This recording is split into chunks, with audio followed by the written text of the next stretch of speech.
Wa'annan su ne jerin sunan da muke da su a wannan satin.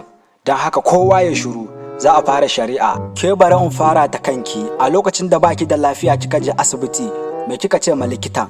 Dan Allah dan Annabi ki taimaka mana. Ke kuma likita ana zargin ki da cewa ta zo asibitin ki baki duba ta ba. A lokacin ta zo asibitin ki me kika ce mata? Ko kin fi kudana ce ba zan tsaya in duba ki ba. Baki san ba ta da lafiya bane kuma tana da ciki, idan ta mutu fa? Ai kura ta san gidan mai babban sanda. Muna ce ko in ballaki. Mu za ki gaya ma wani kura da sanda? Baki da hankali ne? Kina hauka ne? Allah ka baraka. Ni za ki gaya ma kada in ƙara miki tsawa sai in ɗaure ki shekara 50 a kotun nan ba wanda ya isa ya fitar da ke.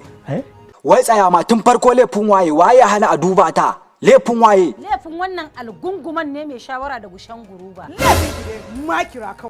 To digan ku sai kun fuskanci hukunci mai tsanani. Kai kana jin abin da matanka take faɗa. Wannan wani irin tashin hankali ne wannan? Ku kuma rikicin da kuke ta yi yaƙi ya ƙare akan miye?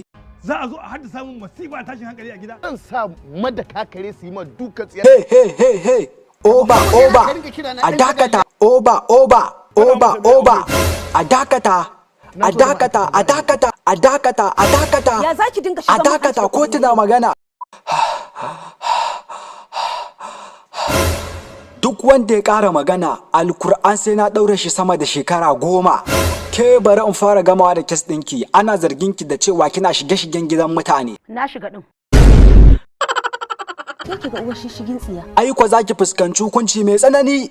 To kai ka ji matarka ana zargin ta da cewa tana shiga gidan mutane tana sa ido. Sa ido yana da amfani. Objection, my lord. To wallahi kotu ta yanke hukunci sai kai kwana 50 baka kwana a ɗakin ta ba.